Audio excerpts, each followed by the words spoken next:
মধ্যপ্রাচ্যে যখন যুদ্ধের গন্ধ আরও তীব্র হচ্ছে, ঠিক তখনই ইরানে অনুভূত হলো অদ্ভুত এক কম্পন। এটা কি প্রকৃতির খেলা, নাকি গোপনে চালানো কোনো পারমাণবিক পরীক্ষা? মধ্যপ্রাচ্যের উত্তপ্ত মরুভূমিতে এবার কি তবে অন্য কোনো আগুনের সঙ্গে দেখা দিচ্ছে? একদিকে যুক্তরাষ্ট্র ও ইসরায়েল, অন্যদিকে ইরান। এই ভূ রাজনৈতিক টানাপোড়েনের মধ্যেই যেন নতুন এক রহস্য যোগ হলো। অগ্নিগর্ভ এই পরিস্থিতির মাঝেই কেঁপে উঠেছে ইরানের মাটি। শনিবার সকালে ইরানের গুরুত্বপূর্ণ বন্দর শহর বন্দর আব্বাসের কাছাকাছি এলাকায় 4.1 মাত্রার একটি কম্পন অনুভূত হয়। কম্পনের মাত্রা খুব বেশি না হলেও এর সময় ও প্রেক্ষাপট ঘিরে তৈরি হয়েছে তীব্র কৌতূহল। প্রশ্ন উঠছে, এটি কি শুধুই একটি স্বাভাবিক ভূমিকম্প, নাকি মাটির নিচে ঘটেছে অন্য কোনো ঘটনা?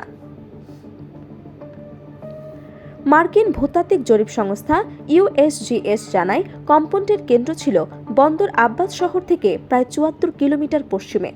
মাটির প্রায় 10 কিলোমিটার গভীরে ছিল এর উৎসস্থল। সাধারণভাবে এই ধরনের কম্পন মাঝারি মাত্রার ভূমিকম্প হিসেবে বিবেচিত হয়, কিন্তু বর্তমান আন্তর্জাতিক পরিস্থিতিতে এই ঘটনাকে ঘিরে শুরু হয়েছে চুলচেরা বিশ্লেষণ। কিন্তু প্রশ্ন হলো, কেন এই বিশ্লেষণ? কারণ মধ্যপ্রাচ্যে যখন যুদ্ধের উত্তাপে উত্তাল হয়ে উঠেছে, গত কয়েকদিন ধরে যুক্তরাষ্ট্র ও ইসরায়েল ইরানের সামরিক ও পারমাণবিক স্থাপনাকে লক্ষ্য করে একাধিক হামলা চালিয়েছে বলে আন্তর্জাতিক বিভিন্ন সূত্রে দাবি করা হচ্ছে। এই অবস্থায় হঠাৎ এমন কম্পন অনেকের মনে সন্দেহের জন্ম দিয়েছে। তাহলে কি এটি গোপন করে পারমাণবিক পরীক্ষার ইঙ্গিত, নাকি এটি সম্পূর্ণ প্রাকৃতিক কোনো দুর্যোগ?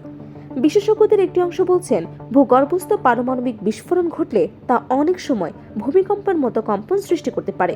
বিশেষ করে কম গভীরতায় বিস্ফোরণ ঘটলে সিসমিক যন্ত্রে তার কম্পন ধরা পড়ে।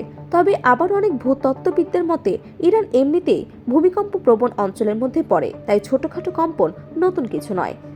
এই ঘটনার আরেকটি গুরুত্বপূর্ণ দিক হলো, এটি একেবারেই বিচ্ছিন্ন ঘটনা নয়। চলতি সপ্তাহের শুরুতেই দক্ষিণ ইরানের গেরাস অঞ্চলে 4.3 মাত্রার আরেকটি কম্পন অনুভূত হয়েছিল। তাহলে কি এই দুটি ঘটনার মধ্যে কোনো সম্পর্ক রয়েছে, নাকি এটি শুধুই ভূতাত্ত্বিক স্বাভাবিকতার অংশ? আন্তর্জাতিক প্রতিরক্ষা বিশ্লেষকরা এখন এই বিষয়টি নিয়ে গভীর পর্যবেক্ষণে রয়েছেন। সামাজিক যোগাযোগ মাধ্যমে শুরু হয়েছে নানা জল্পনা। কেউ বলছেন এটি স্বাভাবিক কম্পন, আবার কেউ মনে করছেন এর পিছনে লুকিয়ে থাকতে পারে চুলচেরা কোনো বিশ্লেষণ।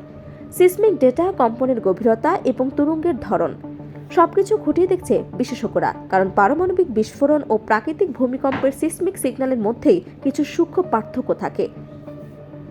এদিকে স্থানীয় প্রশাসনের পক্ষ থেকে জানানো হয়েছে, এই কম্পনের ফলে বড় কোনো প্রাণহানি ঘটেনি। তবে উপকূলীয় এলাকা হওয়ায় অনেক মানুষের মনে সুনামি নিয়ে আতঙ্ক তৈরি হয়েছিল। যদিও আবহাওয়া বিভাগ ও ভূমিকম্প বিশেষজ্ঞরা দ্রুত জানিয়ে দিয়েছেন, 4.1 মাত্রার কম্পনে সুনামির কোনো সম্ভাবনা নেই। তবু প্রশ্ন থেকে যাচ্ছে, এই কম্পন কি সত্যিই স্বাভাবিক ছিল? ইরান দীর্ঘদিন ধরে দাবি করে আসছে, তাদের পারমাণবিক কর্মসূচি সম্পূর্ণ শান্তিপূর্ণ এবং বেসামরিক উদ্দেশ্যে পরিচালিত। কিন্তু পশ্চিমা দেশগুলোর সন্দেহ এখনও পুরোপুরি দূর হয়নি। তাই এই ধরনের যে কোনো ঘটনা নতুন করে বিতর্কের জন্ম দেয়। গোয়েন্দা সংস্থাগুলো ইতিমধ্যেই ওই এলাকার তেজস্ক্রিয়তার মাত্রা এবং স্যাটেলাইট ডেটা পর্যবেক্ষণ শুরু করেছে বলে বিভিন্ন আন্তর্জাতিক প্রতিবেদনে বলা হচ্ছে। তাহলে শেষ প্রশ্ন হলো, এই কম্পন কি শুধুই প্রকৃতির বার্তা, নাকি মধ্যপ্রাচ্যের চলমান উত্তেজনার ভেতর লুকিয়ে থাকা কোনো নতুন অধ্যায়ের সূচনা? উত্তর এখনো স্পষ্ট নয়, তবে একটি বিষয় নিশ্চিত, এই ঘটনাকে ঘিরে আন্তর্জাতিক অঙ্গনে চুলচেরা বিশ্লেষণ চলতেই থাকবে, আর বিশ্ব রাজনীতি নজর রাখবে ইরানের মাটির নিচের প্রতিটি নড়াচড়ার দিকে।